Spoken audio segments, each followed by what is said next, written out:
episode number 74. This episode is brought to you by our Career Kickstart program, where we help working mums who are feeling stuck, overwhelmed and frustrated to take the next best step in their career.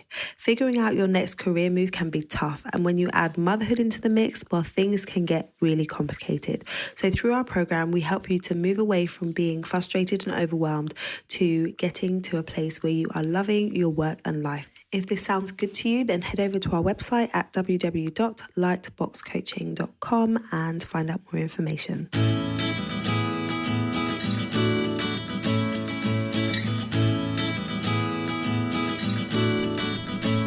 Hi, you're listening to the Careers Beyond Motherhood podcast with your host, Janine Esbrand.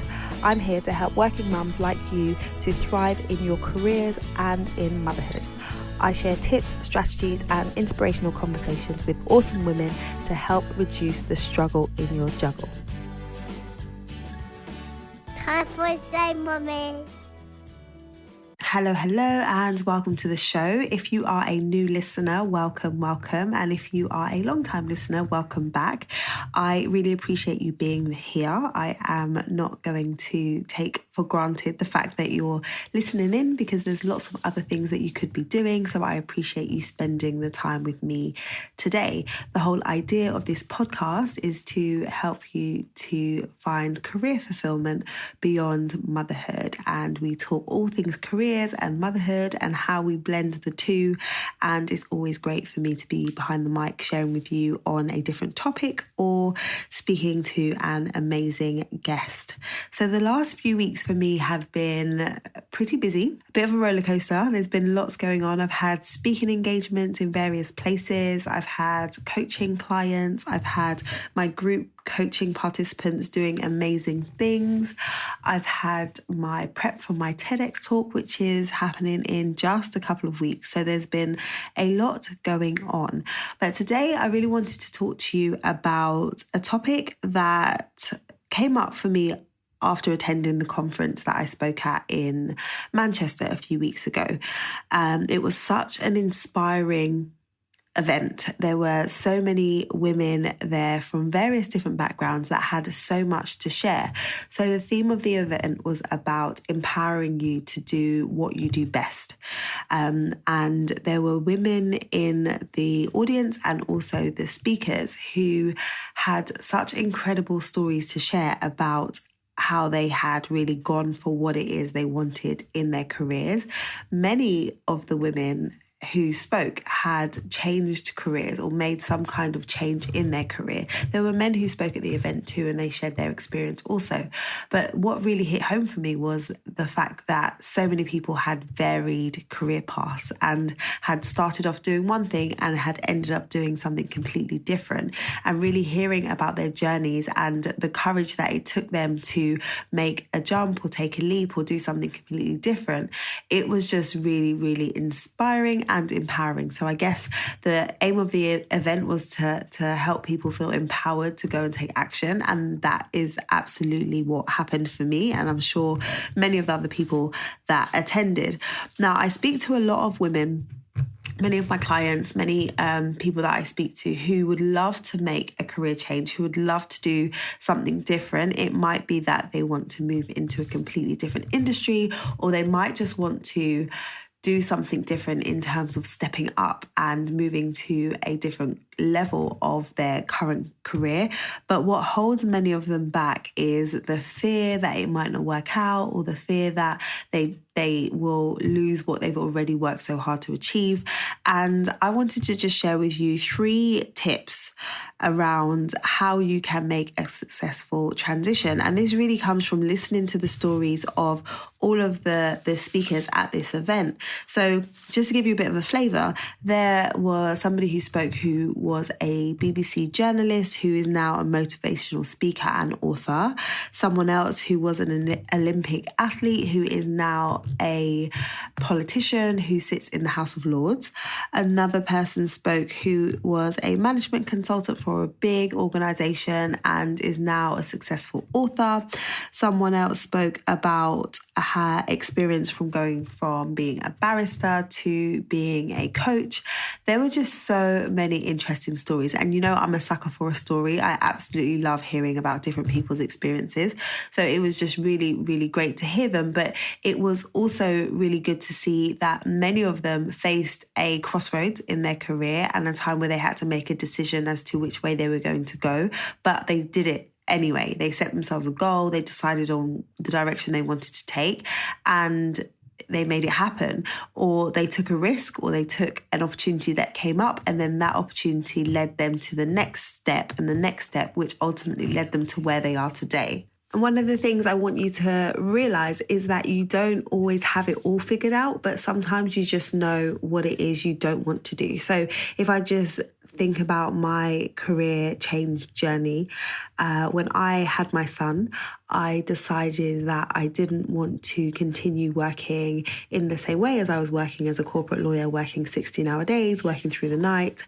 And so I got to the place where I knew what I didn't want to do, but I still wasn't 100% sure on the direction I was going to take or exactly what it was I wanted to do. But because I knew what I didn't want to do, I was able to work from there. And instead of thinking about the role that I wanted to have, I started thinking about the lifestyle that I wanted to lead. I didn't know what the role was yet. So I started thinking about, well, what do I want my day-to-day to look like? How do I want to feel? What do I want my environment to be like? And that really helped me to paint the picture. So I knew what I was moving towards. And then I was able to assess what type of role would allow me to have that lifestyle, what type of role would allow me to have the flexibility to work around my son and to see him as much as I wanted to see him. So if you're in a place where you're feeling stuck and know you want to make a change, but you're saying, I don't even know what that looks like, sometimes it helps to take a step back, look at the bigger picture and think about ultimately what it is that you want. So that leads me nicely onto the 3 key steps that you want to take when you are really figuring out how it is you're going to go for what you want and figuring out what the right step is for you in terms of making a change. So number 1 is to identify what you want or where it is you want to go. So you need to take some time, give yourself some time, give yourself some space, take some time out of your normal day-to-day routine and take some time to reflect. In this busy life that many of us lead, it's so easy to just be going and going through the motions, but not really taking the time to take stock and reflect on where you are and how you feel about where you are and all of that. So if it's hard for you to just go and take some time out, then I would suggest plotting it on your calendar, putting the time on your calendar, because when you do that, you're more likely to follow it. If it's on the calendar, it's more likely to get done. So that's number 1. Number 2 is to think about what's required for you to get there. So when you've mapped out either the type of role that you want or the type of lifestyle that you would like to lead, what needs to happen in order for you to get there? So you're really looking at where you're trying to get to and then starting from where you are now and really thinking about, well, what would need to change? What would need to be done differently in order for me to move towards that? And then the third thing is to really drill down on what is the gap. So when you think about where you're trying to get to, you think about where you are now and what you've identified as kind of the missing pieces. When you're looking at the gap, what is it that you need to do to lessen the gap? So that might be gaining some different skills. It might be moving to a different location. It might be that you need to do some research to find out more about the potential role or industry that you want to move into.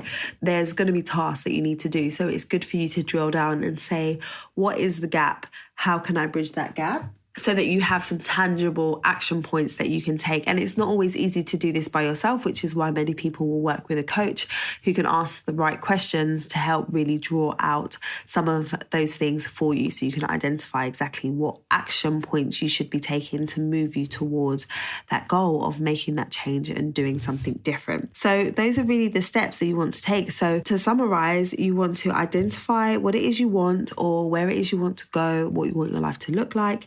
Number 2 is to look at what would be required in order for you to get there. And then number 3 is to really drill down on the gap and identify what needs to be done in order to close that gap. So those are the 3 things that I want you to take on board, because there are so many inspiring stories of people who have taken the leap and done something different. I shared with you some of the stories of people that I met at this event, and there are countless other stories of people who have taken the leap.